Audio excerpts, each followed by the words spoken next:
नमस्कार, मैं शिवानी। उत्तर प्रदेश की खबरों में आपका स्वागत है। आज 26 मार्च दिन बुधवार। खबरों की ओर बढ़ने से पहले जिन लोगों ने हमारे कल के वीडियो पर लाइक और कमेंट किया था उनके नाम है बीके श्रीवास्तव, मनमोहन सिंह, कलाधर वर्मा, योगेंद्र कुमार, प्रेम बाबू, सचन, नीलम सिंह। इन्हें स्पेशल थैंक्स जिन्होंने कमेंट किया।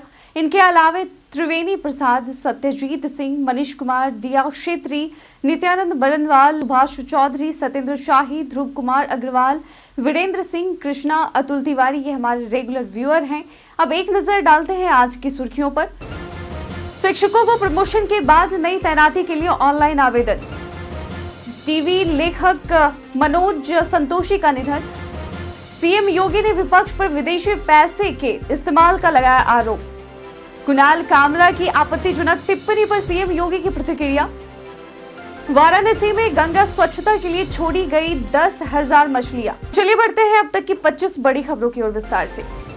सीएसआईआर में 200 से अधिक पदों पर भर्ती के लिए करें आवेदन। Council of scientific and industrial research ने 200 से अधिक पदों पर भर्ती निकाली है। उम्मीदवार सीएसआईआर CRRI की वेबसाइट crridom.gov.in पर जाकर आवेदन कर सकते हैं। पात्रता के लिए उम्मीदवार का 12वीं पास होना आवश्यक है और उसे कंप्यूटर टाइपिंग में दक्ष होना चाहिए। आयु सीमा 18 से 28 वर्ष है। आवेदन शुल्क सामान्य, ओबीसी और EWS के लिए 500 रुपए है, जबकि SC या ST, दिव्यांग, महिला, एक्स सर्विसमैन के लिए निःशुल्क है। चयन रिटन एग्जाम और स्टेनोग्राफी स्किल टेस्ट के आधार पर होगा।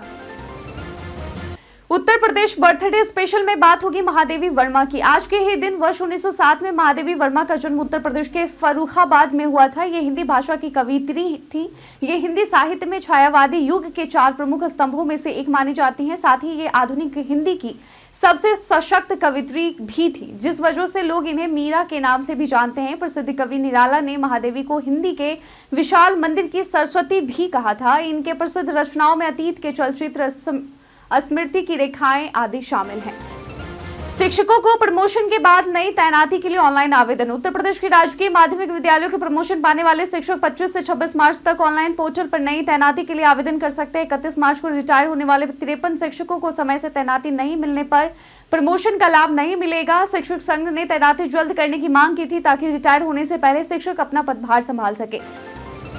लखनऊ नगर निगम बैठक में पार्षदों का गुस्सा, हाउस टैक्स में घपला का आरोप। लखनऊ नगर निगम की कार्यकारिणी बैठक में पार्षदों ने अधिकारियों पर निगम कर्मचारियों से मिलीभगत कर हाउस टैक्स वसूली में घपला करने का आरोप लगाया, जिससे निगम की आय घट रही है। मेयर ने मामले की जांच के लिए सुपर कमेटी बनाने का आश्वासन दिया। इसके साथ ही पार्षदों ने अपनी निधि बढ़ाने के लिए प्रस्ताव दिया और टैक्स वसूली में सुधार की मांग की।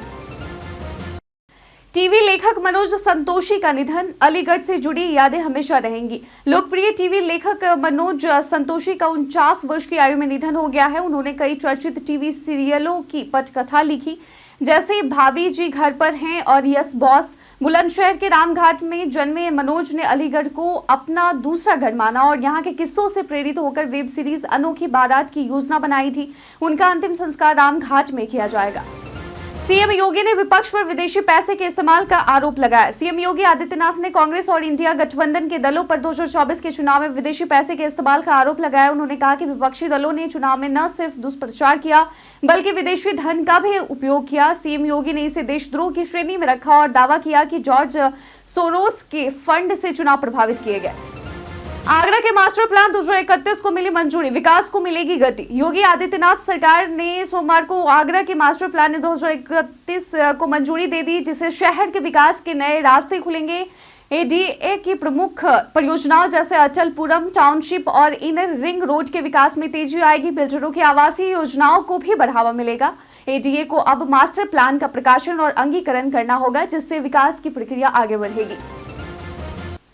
गर्मियों में एसी बिल कम करने के जाने उपाय। गर्मियों में एसी के बढ़ते बिजली बिल को कम करने के लिए कुछ आसान उपाय अपनाए जा सकते हैं। एसी का टेम्परेचर 24 डिग्री सेल्सियस पर सेट करने से बिजली की खपत कम होती है। पूरी रात एसी चलाने के बजाय टाइमर और स्लीप मोड का उपयोग करें, जिससे ऊर्जा की बचत होगी। एसी की नियमित सर्विस और सफाई से इसकी कार्यक्षमता बेहतर होती है और बिजली का बिल भी कम आता है। इन्वर्टर टेक्नोलॉजी वाले एसी का उपयोग करना फायदेमंद है, क्योंकि यह कमरे के तापमान के अनुसार कंप्रेसर स्पीड को एडजस्ट करता है, जिससे बिजली की खपत कम होती है। इन उपायों से आप एसी के बिजली बिल में आसानी से बचत कर सकते हैं। वाराणसी में गंगा स्वच्छता के लिए छोड़ी गई 10,000 मछलियां। जर्मनी के स्पिरिचुअल गुरु थॉमस गेरहार्ड ने वाराणसी में गंगा निर्मलीकरण के लिए 10,000 मछलियां छोड़ी। उन्होंने कहा कि मछलियां गंगा की गंदगी साफ करेंगी। उनके साथ थाईलैंड की अजान यान रवि चंद्रकद मोत्री भी थी। थॉमस ने गंगा की स्वच्छता का संदेश देते हुए काशी को दुनिया की सबसे महत्वपूर्ण आध्यात्मिक सिटी बताया और यहाँ सनातन धर्म का अध्ययन करने की बात कही।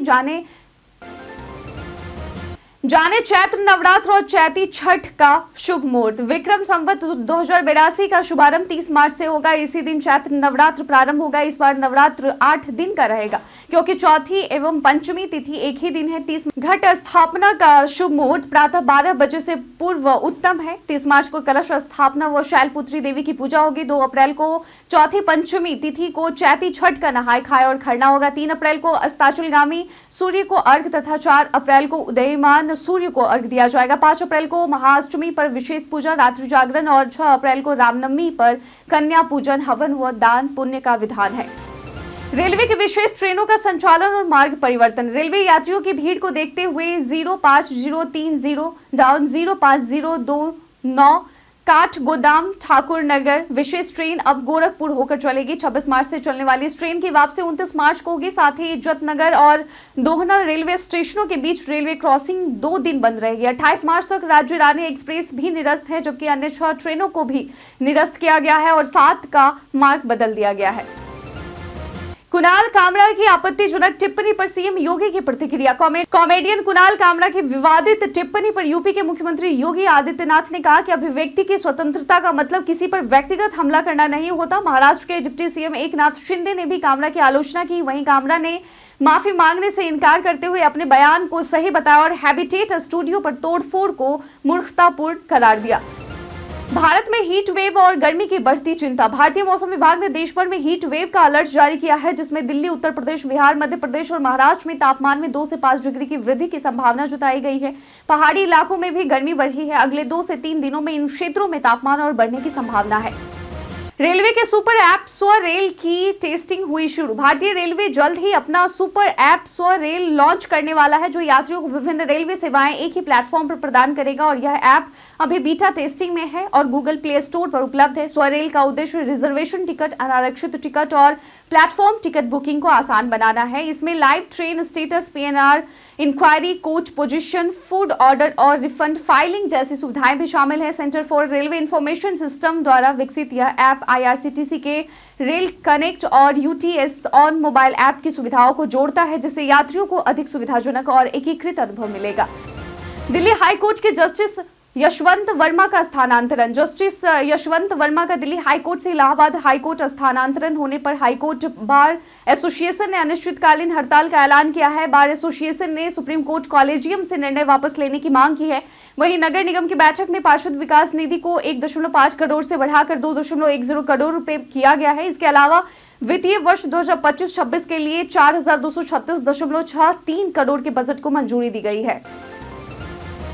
भारत का पहला सुरक्षित वेब ब्राउजर करेगा डेटा संरक्षण। भारत ने डिजिटल आत्मनिर्भरता की दिशा में कदम बढ़ाते हुए स्वदेशी सुरक्षित वेब ब्राउजर के विकास की घोषणा की है। इलेक्ट्रॉनिक्स और सूचना प्रौद्योगिकी मंत्रालय द्वारा इस प्रोजेक्ट को centre for development of advanced computing Bangalore ने शुरू किया है और यह ब्राउजर iOS, एंड्रॉयड और विंडोज पर उपलब्ध होगा और high level data security, digital signing, parental control और वेब 3 सपोर्ट जैसी खूबियों से लैस होगा। Indian web browser development challenge के तहत जोहो कॉर्पोरेशन ने 1 करोड़ रुपए का पहला इनाम जीता, जबकि टीम पिंग और टीम अजना को क्रमशः 75 लाख और 50 लाख रुपए का पुरस्कार मिला। केंद्रीय मंत्री अश्विनी वैष्णव ने इसे डिजिटल आत्मनिर्भरता की दिशा में बड़ा कदम बताया।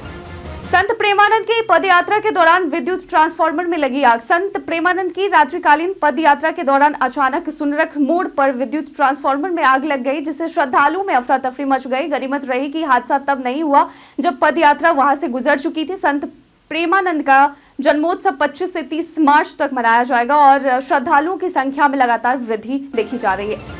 बसपा प्रमुख मायावती ने संगठन को मजबूत करने की दिशा में उठाए कदम। बसपा प्रमुख मायावती पार्टी संगठन को नए सिरे से मजबूत करने के लिए पुराने फॉर्मूले को अपनाते हुए भाईचारा कमेटियों का पुनर्गठन कर रही हैं। युवाओं को जिम्मेदारी देने और वरिष्ठ नेताओं को सलाहकार के रूप में नियुक्त करने का निर्णय लिया गया। पार्टी में बढ़ती गुटबाजी के कारण मायावती ने भतीजे आकाश और ससुर अशोक सिद्धार्थ को बाहर किया और संगठन को पुनः सशक्त बनाने की कमान खुद संभाली।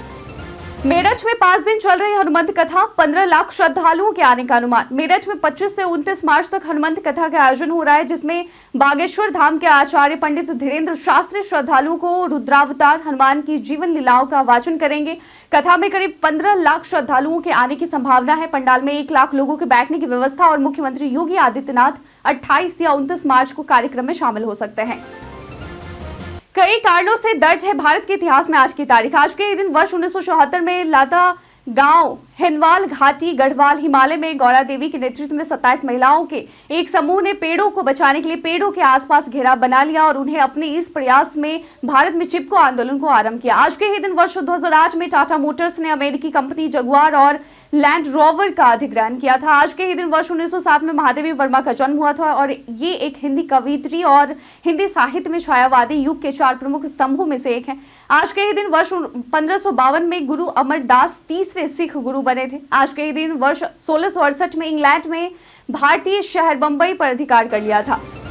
लखनऊ के जनेश्वर मिश्र पार्क में मछलियों के मरने का विभाग ने किया खुलासा। लखनऊ के जनेश्वर मिश्र पार्क की झील में मछलियां ऑक्सीजन की कमी के कारण मरी।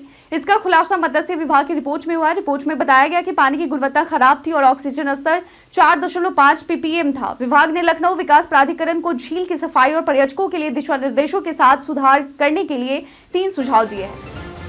लखनऊ में आरटीआई अनुदेशक भर्ती परिणाम को लेकर अभ्यर्थियों का प्रदर्शन। उत्तर प्रदेश में आरटीआई अनुदेशक भर्ती के परिणाम न घोषित होने से आक्रोशित अभ्यर्थियों ने मंगलवार को लखनऊ स्थित यूपीएसएससी कार्यालय का घेराव किया। अभ्यर्थियों ने जल्द परिणाम घोषित करने की मांग की। 2021 में 2406 पदों पर भर्ती निकली थी।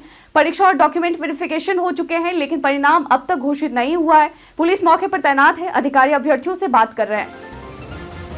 अलीगढ़ की शेरवानी और कुर्ती की अंतर्राष्ट्रीय मांग। इस बार अलीगढ़ कुर्ता और शेरवानी का आदेश यूएई, कतर, अफ्रीका और कनाडा सहित 10 देशों से 1500 से अधिक मिला है। तस्वीर महल के एमएस हसन टेलर पर 50 साल से शेरवानी और कुर्ती की कारीगरी हो रही है, जिनकी खासियत हाथ से की गई कढ़ाई है। यहाँ की कुर्ते और शेरवानी का देश विदेश में खूब सम्मान है। ईद पर ऑर्डर देने के लिए 1 या 2 महीने पहले बुकिंग जरूरी है।